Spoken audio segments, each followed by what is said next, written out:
All right, let's get right into it. We all know life is this constant series of ups and downs, right? You have good days, bad days, ebbs and flows. But what if there's a hidden pattern to all that chaos? A kind of universal law that, if you understand it, can help you navigate everything with a bit more grace, a bit more skill. Well, today we're going to unpack that exact idea, the law of rhythm. I mean, you know this feeling, right? That sense that your life is this big pendulum, just swinging back and forth between the really good stuff and the really tough stuff. It turns out that's not just in your head. This pattern, it shows up, well, pretty much everywhere. Just think about your work, or maybe a hobby you love. You have those amazing periods of just intense inspiration. Everything clicks, the ideas are flowing, and then, poof, it's gone. You hit that wall we call creative block. That right there, that's the pendulum in action. Now, let's zoom out a little. This same rhythm plays out in our societies. You see it in the economy, for sure.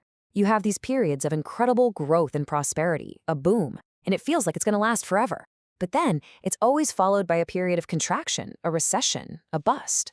It's a cycle that's been documented for centuries. And of course, we feel it in the most personal way possible. Our own emotional lives are this constant dance between moments of just pure joy and confidence, and then those other times, those periods of deep sadness or doubt.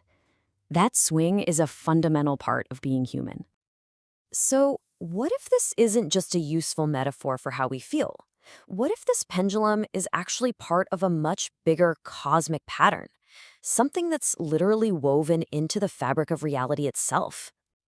I mean, look at the planet. We see this rhythm every single day. The ocean tides pulled back and forth by the moon's gravity. That's a powerful, constant reminder of this predictable, unstoppable ebb and flow. You can see it on a longer timeline too. Think about the seasons, the explosion of life in spring, the fullness of summer, the letting go of autumn, and the quiet of winter. That cycle dictates the rhythm of life for almost everything on Earth. And here's where it gets mind-blowing. On the grandest scale you can possibly imagine, we find it in the cosmos.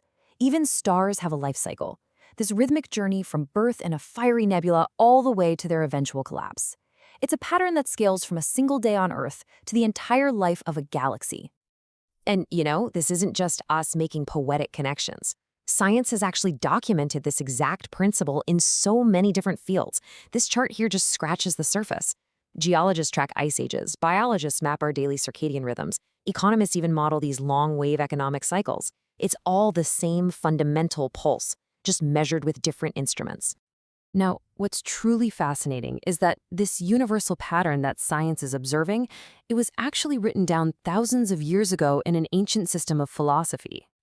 This quote, it comes from a really old text called the Kabbalion, which outlines these 7 ancient Hermetic principles. And this idea right here, it's the foundation of the 5th principle, the law of rhythm. It's basically saying that nothing ever stands still. Everything is in constant, measured motion. Okay, so here's the crucial detail. It's not just that things swing back and forth. The law says the swing is proportional. The measure of the swing to the right actually determines the measure of the swing back to the left. So a period of really intense activity will be balanced by a period of equally significant rest. It's a law of compensation. And this, right here, is where the law becomes an incredibly powerful tool for resilience. It's a guarantee that no state is permanent. The very structure of the universe ensures that a swing in one direction demands an eventual return. A pendulum, just by its nature, can't stay at the top of its swing forever. Okay, so if this rhythmic swing is a universal law, what are we supposed to do about it? How can we actually apply this ancient piece of wisdom to our very modern lives? This is the big question, isn't it? If the swing is going to happen no matter what, does that mean our lives are just fated to be thrown around? Well, the answer from both this ancient philosophy and modern psychology is a resounding no. You might not control the waves, but you can absolutely learn how to surf. So the ancient texts talk about this art called neutralization. It's a mental technique for kind of rising above the emotional swing of the pendulum, observing it without getting tossed around. And what is just so cool is that this ancient idea has a direct, scientifically proven counterpart in modern psychology, what we call the flow state. You know when you're in a state of flow, right? Your inner critic goes quiet, time just seems to melt away, and you're so locked in that all the little emotional ups and downs of daily life, they just pass by without touching you. It's a real tangible way to rise to that higher plane and master the swing. But let's be realistic. We can't be in a flow state 24/7. So what about when we do find ourselves in one of those inevitable downturns? Well, there's another incredibly powerful tool we can use, and this one is all about our perspective. Psychologists often talk about this mental trap called permanence. It's that false belief that when things are bad, they're going to be bad forever. The law of rhythm is the perfect antidote to that. It lets you reframe a setback. It's not a permanent failure. It's a necessary and temporary period of rest, of recalibration. It's the natural ebb that's actually preparing you for the next flow. So really, it all boils down to these three pillars. Step one is just to observe.